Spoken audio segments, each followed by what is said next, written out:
እንኳን መከራ ደርሶብን በሾክ ብረቶች ተወግተን አይደለም ማበጠሪያ ከያዘን መስታወት ፊት ከቆምን እኮ እግዚአብሔርን እንረሳዋለን። ባለጠግነታችሁን እንኳን ባትንቁ ትንሽ ትንሽ ማካፈል ታውቃላችሁ። ቅምጥልነትን እንኳን አትተው። ቢያንስ ጠግባችሁ ከምትበሉት ማዕድ ትሰጣላችሁ። ስለ ክርስቶስ ፍቅር ምን ላይ ጨክናችኋል ወጣቶች? ቢያንስ ውሸትን ትታችሁለታ። እናንተ ክርስቲያኖች የጠበቃችሁት ንጽሕና ከሰማይ የሚወርድ ክብር እንዳለው ትረዳላችሁ። የእግዚአብሔር ስም በእናንተ ይመሰገናል። ክርስቲያኖች እናንተን አይተው ሰዎች እግዚአብሔርን ያውቃሉ። መሬት ስታጡ እግዚአብሔር መሬት ይሰጣችኋል። ስልጣን ስታጡ በስልጣን ያንበሸብሻችኋል። ስትንቁ ይሰጣችኋል። ወገኖቼ ይህቺ ቤተክርስቲያን መልአክ እኮ ነው የምታረገን። አሁንም አታበላንም። አሁንም እንደ መልአክ ታጾመናለች። ስንት ሰው አጽንታችኋል። ስንት ሰው ከእግዚአብሔር ጋር አዋህዳችኋል። ክርስቲያኖች እንዳይጨፈጨፉ አልተባበርም ያለው ይህ ደግ ወጣት መጨፍጨፍ ጀመረላችሁ። በየትኛውም መከራችሁ ውስጥ ጸሎትን አታቋርጡ። ጸሎት ራሱ ለመዳናችሁ መፍትሄ ነው። ጠንቋይ ከሚሰጥህ እግዚአብሔር ቢከለክልህ ምረጥ አንተ ክርስቲያን።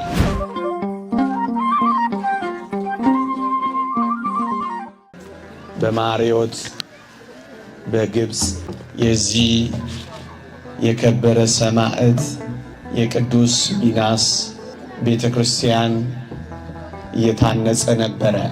በዚያ ቀን ከ9 ሜትር ከፍታ ላይ ዮሴፍ ሲራክ የሚባል መሐንዲስ ቤተክርስቲያኑ ከሚታነጽበት ከ9 ሜትር ከፍታ ላይ ይወድቃል።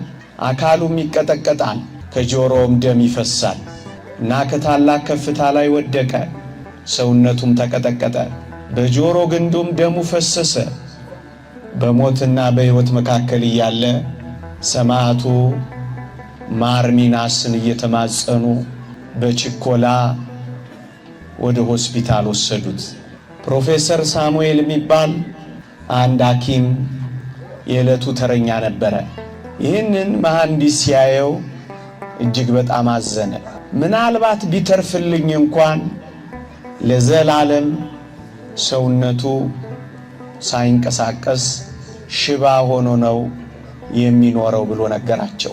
ከመፈጥፈጡ የተነሳ ሕዋሳቱ የማይሰራ ሆነው ተቀይረው ነበረ። ይህን የሰሙ ወገኖቹ በጣም አዝነው ማር ሚናስን ይማጸኑ ጀመረ። ማር ማለት ቅዱስ ማለት ነው በሶሪያ ቋንቋ። በዛች ሌሊት ግን እኔ የባህር ኃይል ሰራተኛ ነኝ ያለ አንድ ወጣት አስፈቅዶ ወደዚያ ሆስፒታል ገባ። መድኃኒትም አዘዘለት። ይሄ መርከበኛ ወጣት መድኃኒት አዞለት ከሆስፒታሉ ወጣ። ምዕመናን በጣም ይደንቃቸዋል። ሕዋሳቱ አብቅተዋል። ምናልባት ከተረፈ እንኳን የአልጋ ቁራኛ ይሆናል የተባለው ይሄ ዮሴፍ ሲራክ የተባለ መሐንዲስ በዛች ሌሊት ድኖ ቆሞ ነበረ። ነርሷ በጣም ትደነቅና ዮሴፍ ሲራክ በመዳኑ ብትደሰትም አንድ ተራ የባህር ኃይል ሰው እንዴት መጥቶ መድኃኒት ያዝለታል? እንዴትስ ይድናል ብላ ግራ ትጋባና ወደ ገዳሙ አበምኔት ስልክ ትደውላለች። የምታውቁት ነገር አለ? ኧረ የለም። ፈጥና ስልኩን ትዘጋና ወደ መሐንዲሶቹ ኃላፊ ትደውልና አንድ የባህር ኃይል ሰው መጥቶ አዳነኝ ይላል። ስለዚህ ሰው የምታውቁት አለ? ኧረ የለም። መጨረሻ ላይ ወደ ባህር ኃይል ጤና ሚኒስቴር ትደውልና እንዲህ አይነት ሐኪም አለ እናንተ ጋር? ኧረ የለም። እንግዲያውስ ማን ፈወሰው? ዮሴፍ ሲራክ ከ3 ቀን በኋላ በጣም ደህና ሆኖ ይጠይቁታል። እኔ ምን አውቃለሁ ባህር ኃይል ነኝ ብሎ መጣ። ግን እኔ ማውቀው ቅዱሱ ሰማዕት ማር ሚናስ እንደፈወሰኝ ብቻ ነው ማውቀው አላቸው። ለካ ያ ባህር ኃይል የነበረው ወጣት እጅግ ተአምረኛው፣ እጅግ አስደናቂው፣ እጅግ ባለ ግርማ ሞገሱ አጽሙ እንኳን ሳይቀር እንደ ፀሐይ የሚያበራ ታላቁ ሰማዕት ማር ሚናስ ነበር የፈወሰው። ይህ ሰው ከሳምንት ረፍት በኋላ ወደ ሥራ ይመለስና ከ9 ሜትር ከፍታ ብቻ አይደለም ወደ 24 ሜትር ከፍታ ላይ ይሆንና አዲሱ ሥራውን በታላቅ ትጋት ያከናውን ጀመረ። ምክንያቱም ማርሚናስ ቅዱሱ ሰማዕት ከሞት አድኖታልና። ይህ ሰማዕት የ24 ዓመት ወጣት ነው። በዲዮቅልጥያኖስና በመክስሚያኖስ ጋሻ ጃግሬዎች ወገኖቼ አንገቱን በሰይፍ ተመትሮ ሰማዕትነትን የተቀበለ አስደናቂ ወጣት ነው ወገኖቼ። ይህ ወጣት በ12 ዓመቱ አባቱን በ15 ዓመቱ ደግሞ እናቱን ያጣ ያለ ተንከባካቢ ብቸኛ የሆነ ወጣት ነው ወገኖቼ። በዚህ ያላኮረፈ ደግ አባቱን ምስኪን እናቱን በማጣቱ ምክንያት በእግዚአብሔር ላይ ጀርባውን ያላዞረ አስደናቂ ወጣት ታሪክ ነው የምነግራችሁ። በጣም ባለጸጋ የነበረ አባቱ ባለስልጣንና መኮንን ስለነበር ይህ ሰማዕትም ወደ ሰማዕትነት ከመግባቱ በፊት በግዴታ የፖሊስ ሰራዊት ባለስልጣን አድርገው ሾሙት።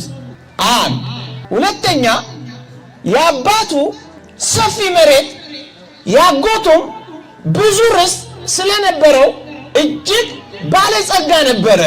ሁለት እግዚአብሔር ያሳያችሁ በስልጣን ላይ በባለስልጣንነት ላይ ባለጠግነት ሲጨመር እንዴት እንደሚያኮራ ተመልከቱ። ሁለት ሶስተኛው ውበቱ ደግሞ አስገራሚ ነበር። ጉልበቱ ደግሞ በጣም ጠንካራ ነበር። በዚህ ምክንያት ዝናው የናኘ ወጣት ነበረ ወገኖቼ። ይህ ሰው ነው እንግዲህ ዲዮቅልጥያኖስ በ295 ዓመተ ምህረት አብያተ ክርስቲያናት ይዘጉ ጣዖታት ይከፈቱ ብሎ ሲያውጅ የክርስቲያኖችን መጨፍጨፍማ አላይም ብሎ ወደ በረሃ ነጎደ። ገና ሕፃን የሆነ ገና ወጣት የሆነ ብላቴና በገንዘብ ብዛት የዓለም ወዳጅ መሆን ይቅርብኝ ብሎ ሀብቱን ንብረቱን ለድሆች አከፋፈለ።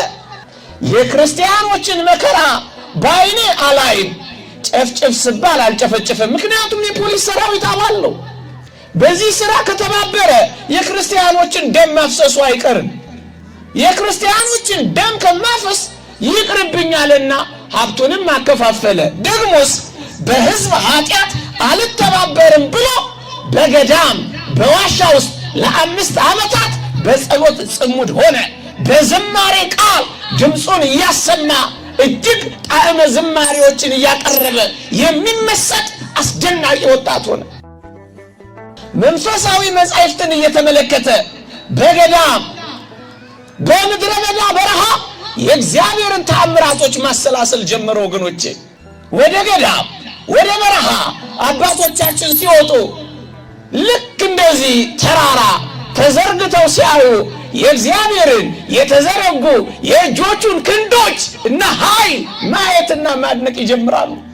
በረሃው ለጸሎት፣ በረሃው ለትህርምት፣ በረሃው ለጸጥታ፣ ገዳሙ በረሃው የእግዚአብሔርን ሥራ ለማሰናሰር ስለሚጠቅማቸው ወደ ገዳም ይወጣሉ ወገኖቼ። ይህ ብቻ አይደለም፣ በመብልና በቅምጥልነት የኃጢአት ጎዳናን ሳይከተል የበረሃውን ጎዳና ተከተለ። ሃይማኖቱ የጸና ምግባሩም የቀና አስደናቂ ወጣት ሆነ ወገኖቼ። በዋሻ ውስጥ የሚተጋ እንቅልፍ የሚያጣ አስደናቂ ወጣት ሆነ። ወጣትነቱን ናቀ፣ ባለስልጣንነቱን ናቀ፣ ባለጠግነቱን ናቀ፣ ቅምጥልነትን ናቀ፣ ኩራትን ናቀ። ሰማዕትነት ማለት ይሄ ነው ወገኖቼ። እነሱ ይሄን ሁሉ ከናቁ እኛ የምንንቀው ምንድነው ወገኖቼ? አንዳንዶቻችን ከዚህ ቅዱስ ዕድሜ በላይ ነን፣ አንዳንዶቻችን በሱ ዕድሜ መካከል እንሆናለን። ግን ባለጠግነታችሁን እንኳን ባትንቁ ትንሽ ትንሽ ማካፈል ታውቃላችሁ ወገኖቼ። እቺን ዓለም መሬታችሁን እንኳን አትተዉ። ቢያንስ በመሬታችሁ መካከል ሰዎች እንዲኖሩ ትፈቅዳላችሁ። እሺ ተውት። ቅምጥልነትን እንኳን አትተዉ። ቢያንስ ጠግባችሁ ከምትበሉት ማዕድ ትሰጣላችሁ።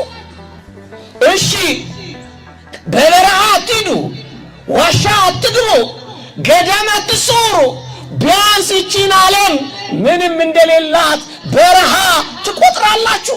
እንዲህ ካሉ ሰማዕታት ለውጥ ትንሽ እንኳን እንድንቋደስ እኮ ነው ወገኖቼ።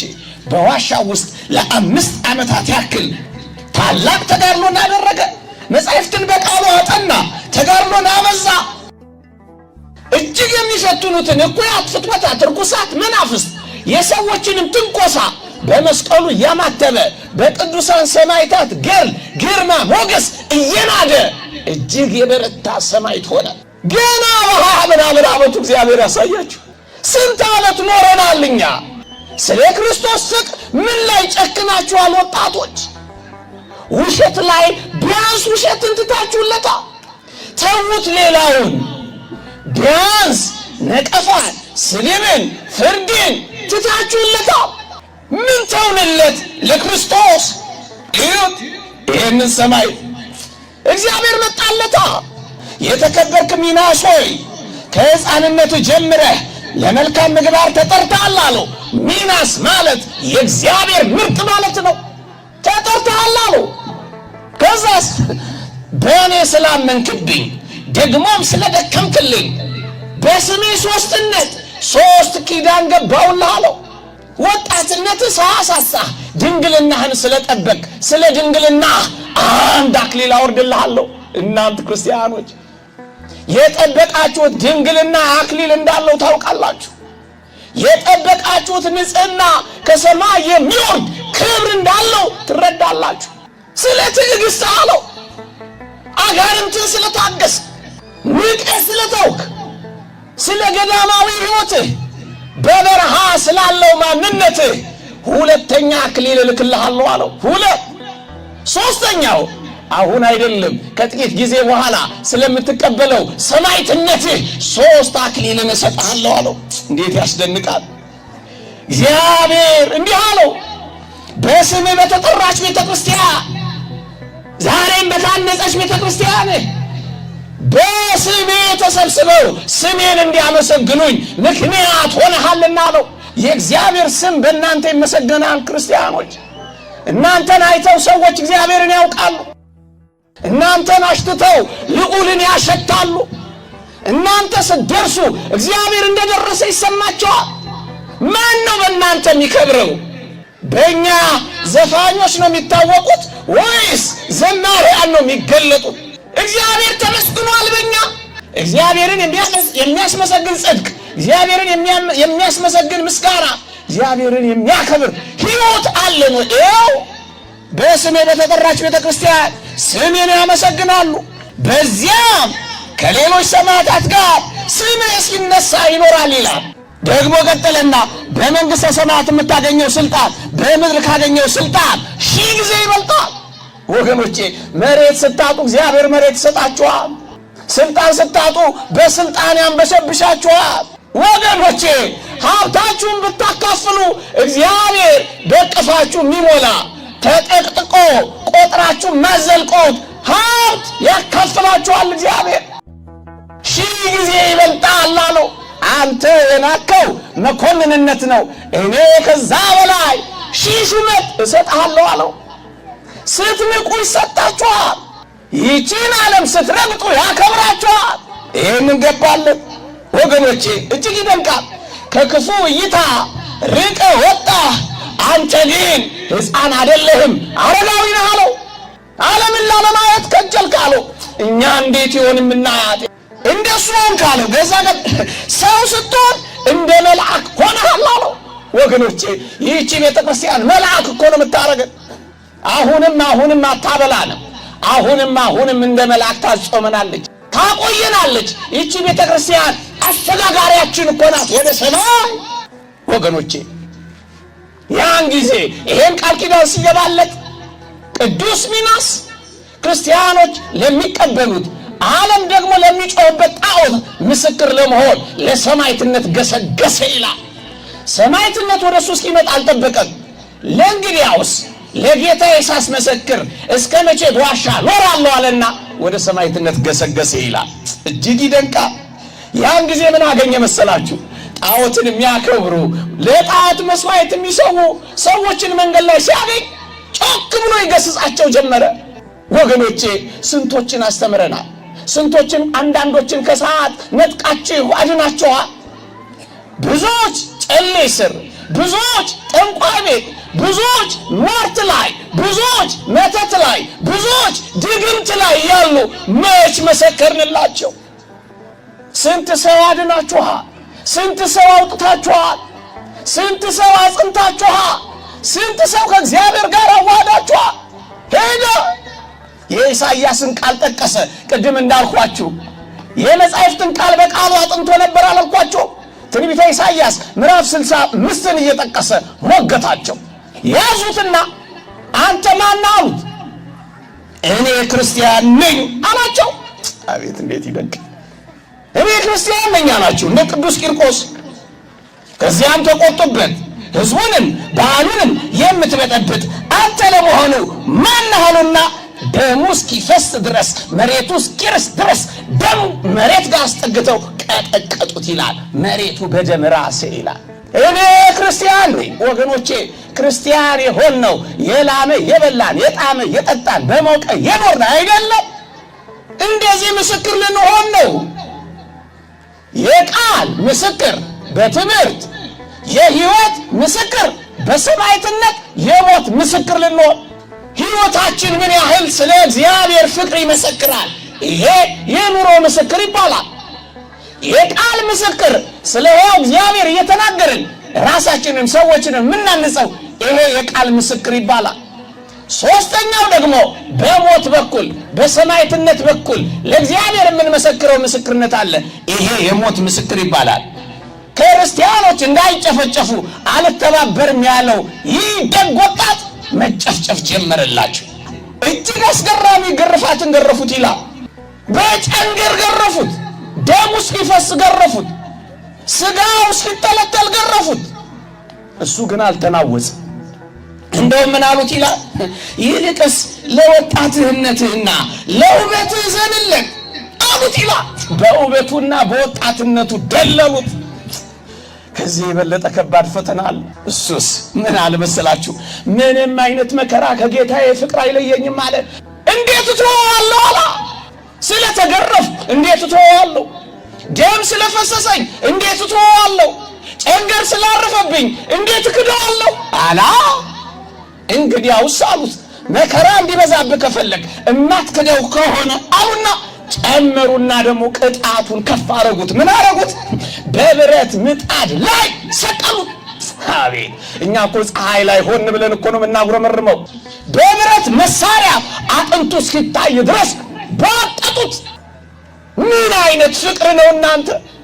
ሰውነታቸውን እስኪተዉ ድረስ አካላቸው እስኪባጠጥ ድረስ ለክርስቶስ ፍቅር የሚከፍሉትን ሰማዕትነት ተመልከቱ። ከዛ ምን አሉት መሰለ? ሕማሙ ተሰማህ ወይስ ደግሞ አሁንም ገና ነህ? እብጠትህ ቀነሰልህ አሉትና ያፌዙበት ጀመረ። አቤት! እንዲህ ያረጉ ቀለዱበት። እሱ ምን አለ መሰላችሁ?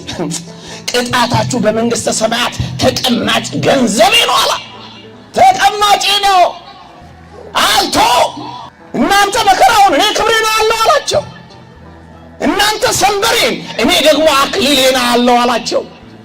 እናንተ ጨንገሩን ያዙ እኔ ደግሞ ጸጋዬን ይዛለሁ አላቸው። እንዴት አስደናቂ ሰማዕት ነው እናንተ!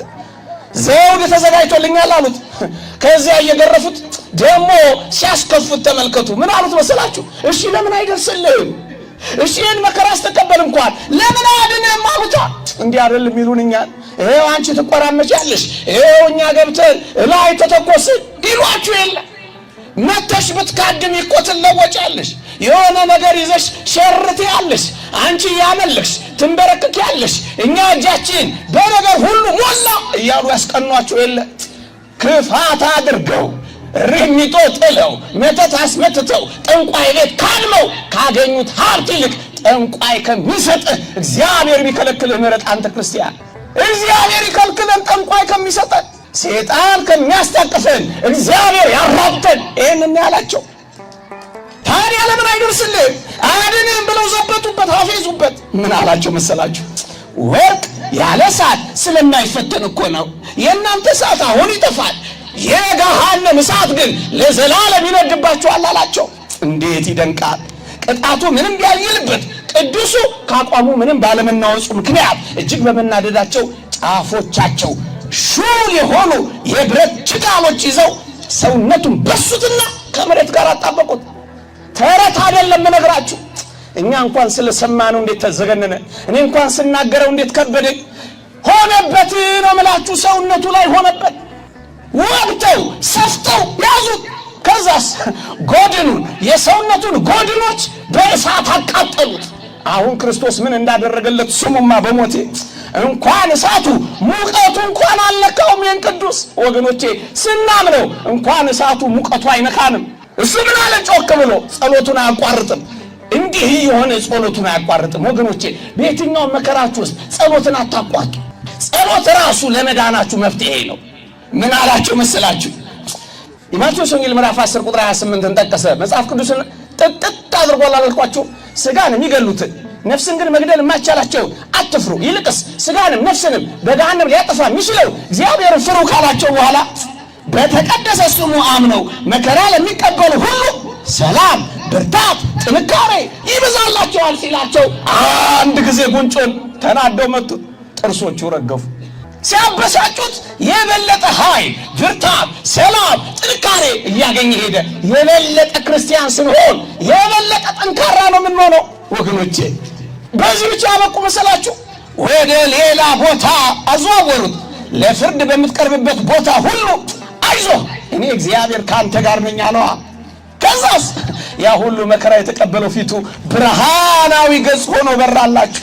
ፊቱን ማየት እስከማይችሉ ድረስ ያ ሁሉ ረሃብ፣ ጥም ተቃጥሎ ያ ሁሉ ጉንጩ ተመቶ ደም ፈሶት ፊቱን ማየት እስከማይችሉ ድረስ በብርሃን ፊቱን ሞላው። በወህኒ አሰሩት። ወህኒ ሲገባ ቁስሎቹን እያየ ጥዝጣዜውን እየተመለከተ ተስፋ እየቆረጠ አልኖረም። አዲስ ሰው ሆነና እንደገና ክርስቲያኖቹን ያጽናናና ያስተምር ጀመረ። እኛ እኮ አልጋ ላይ ቁጭ ብለን ራስ ምታት ካመመን እንኳን አንጸልይም። እንኳን አሞን ቴሌቪዥን ቻናል ከከፈትን እንኳን አንጸልይም እኮ።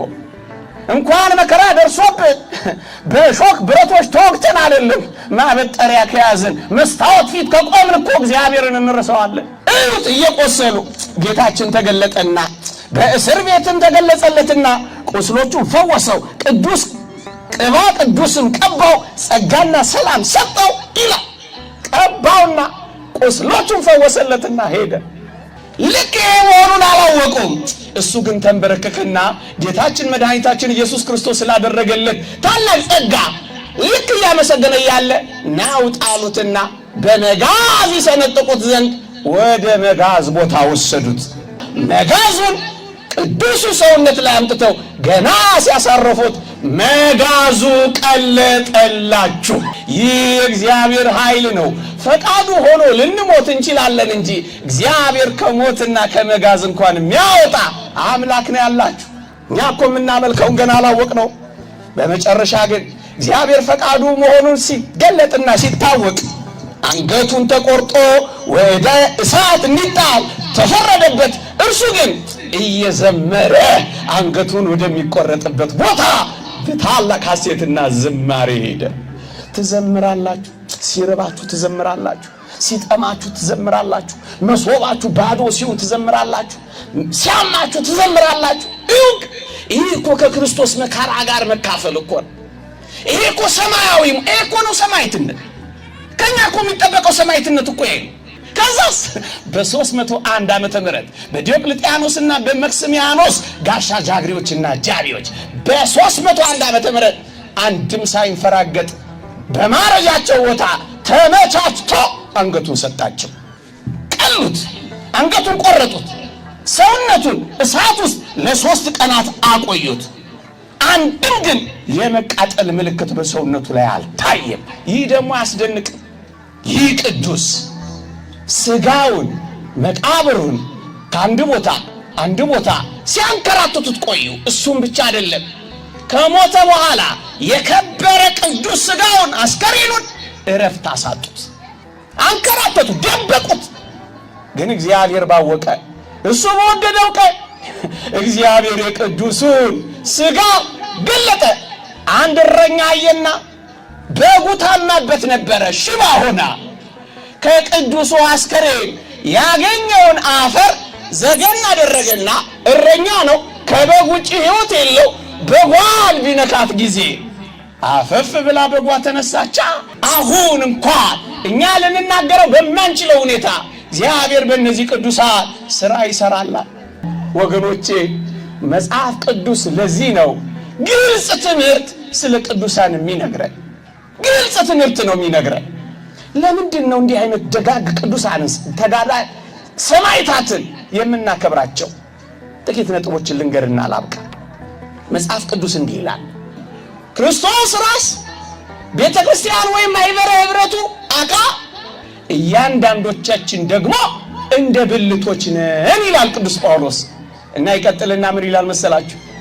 ከብልቶች አንዱ ቢከብር ሌሎቹ ብልቶች ከከበረው ብልት ጋር ሆነው አብረው ደስ ይላቸዋል ይላል። ይህ የከበረ ሰማዕት ክርስቶሳዊ በመሆኑ ከብልቶቹ ከሕዋሳቱ አንዱ ነው። ይህ ሰማዕት ክብር ይግባውና ሲከብር እውነተኛ ብልቶች እውነተኛ ሕዋሳት የሆን እኛ አብረን ደስ ይለናል። ለምን? አንድ የክርስቶስ ሰማዕት ከብሯል። እውነተኛ ቤተ ክርስቲያን ወንድሞቿ ድል ሲነሱ የምታከብር ቤተ ክርስቲያን ናት። እደግመዋለሁ፣ ሚናስ ክርስቶሳዊ በመሆኑ ታላቅ ወንድማችን ነው። ይልቁንም ቅዱስ አባታችን ነው። እሱ ሲከብር ደስ ካላለን ካኮረፍንማ ምኑር ክርስቲያኖች ሆን? አንዱ ብልት ሲከብር ሁላችን ደስ ይለናል። አንድ ሁለተኛ መጽሐፍ ቅዱስ እንዲህ ይላል፣ ምሳሌ ምዕራፍ 28 ቁጥር 12 ጻድቃን ድል ባደረጉ ጊዜ ብዙ ክብር አለ ይላል። ድል ባደረጉ ጊዜ ምን አለ? ብዙ ክብር። ለምንድን ነው ብዙ ክብር የምትሰጧቸው ካሏችሁ? ድል ስላደረጉ ነው በሏቸው። ሰይጣንን ድል ስላደረጉ ነው። እኩያት ፍቶታትን፣ አረማውያንን፣ ዲዮቅልጥያኖስን፣ መክስሚያኖስን፣ ትራጃንን ድል ስላደረጉ ነው በሏቸው። ለምንድን ነው የምትመሰክሩላቸው ካላችሁን? ገና እኛ ስንመሰክር ነው የምታኮርፉት። ገና ልዑል እግዚአብሔር በሰማይ ይመሰክርላቸው የለ? ገና በሰማይ የሚመሰክርላቸው ከሆነ እኛ በምድር ላይ ስንመሰክርላቸው እንዴት ታኮርፋለህ በሏቸው። ወገኖቼ እንዴት ታስቧቸዋላችሁ ካላችሁ ደግሞ ቅዱሳንን ስላገለገሏቸው አሁንም ስለምታገለግሏቸው እግዚአብሔር ለስሙ ያሳያችሁትን ፍቅር ይረሳ ዘንድ አመፀኛ አይደለም። እግዚአብሔር ቅዱሳንን የሚያስብ ከሆነ እኛ ቅዱሳንን እንዴት እንረሳለን በሏቸው። ደግሞስ የማይጠፋ የመታሰቢያ የዘላለም ስም እሰጣችኋለሁ ብሏቸዋል በሏቸው። ታዲያ ይህንን የመጽሐፍ ቅዱስ ዕውቀትና የመጽሐፍ ቅዱስ ትምህርት እውነት እየኖራችሁ በመሆናችሁ ደስ ይበላችሁ። የእግዚአብሔርን በረከት ፈልገን ነው በሏቸው። የእግዚአብሔርን ድንቅ ሥራ እያደነቅን ነው በሏቸው።